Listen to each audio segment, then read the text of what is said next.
All right. Hey, thanks for joining me, guys. Today I am still working through I Am Row, and I want to go through and as I'm reading, talk about what I'm learning to keep a record for myself, but also to talk about what I have, already talked about and what things I have not touched on. Because the abortion issue is really broad to me, it's really big. A lot of girls are just being victims of the abortion industry without even knowing the history of abortion, without even knowing what exactly it is, and they get themselves into something that they have no idea what they're getting themselves into. So today I want to talk about, or tonight, about Sherry Finkbein. She is the lady who hosted Romper Room, I believe it was, and she had taken some tranquilizers to help her with morning sickness, as many other women did.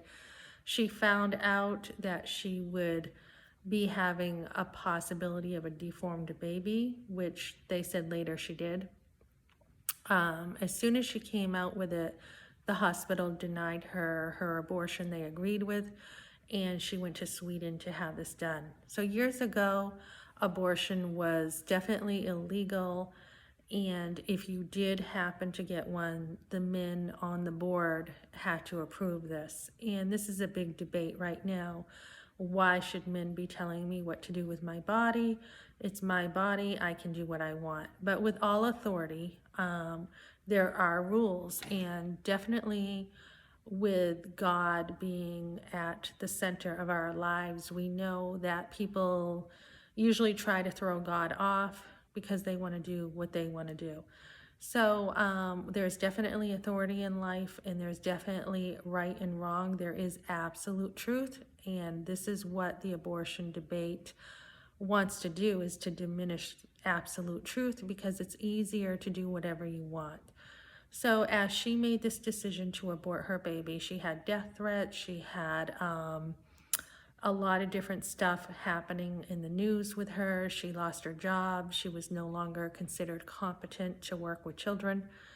And, the thing is, back then, as a lot of people became handicapped through this drug, they still had a life that was worthy.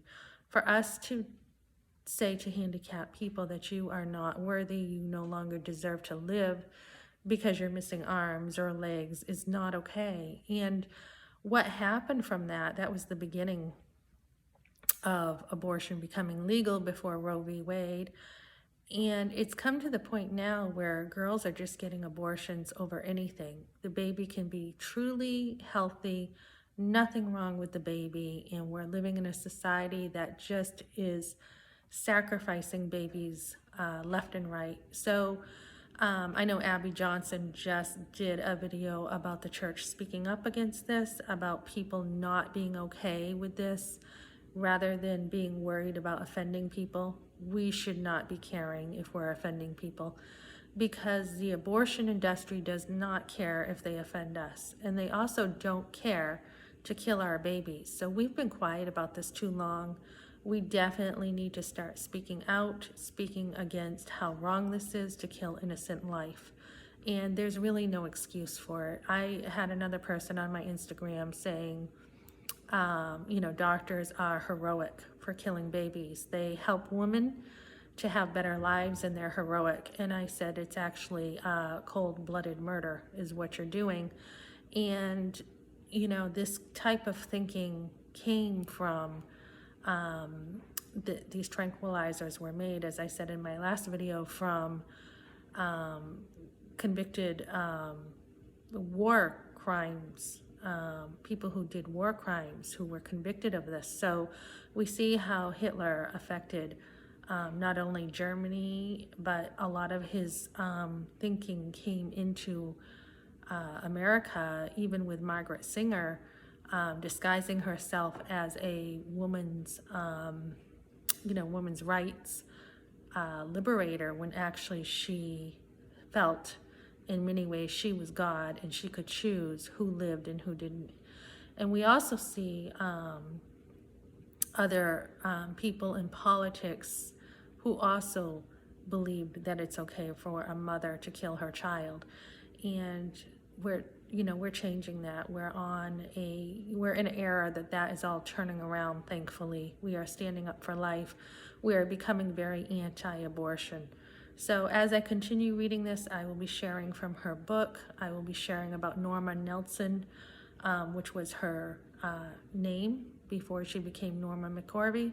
And I'll be sharing about more of the lies, more of how her family was based on lies. And the thing is, when you become a Christian and you start changing and you start living with principles that are right and are true and good, you can look back and you can see, generation after generation just basing their lives on lies and things that just were not correct. And that was a big part of Norma's background. So we made a law based on Roe, based on Norma, and you look back and her family was very uneducated.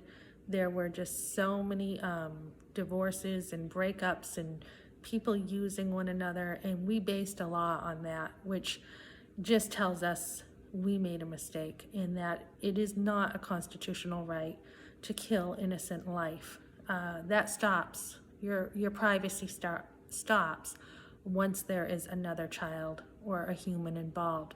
And we're hoping, and I know a lot of us are hoping, to abolish abortion and to come out of this dark age in America. So thanks for joining me, and I will see you.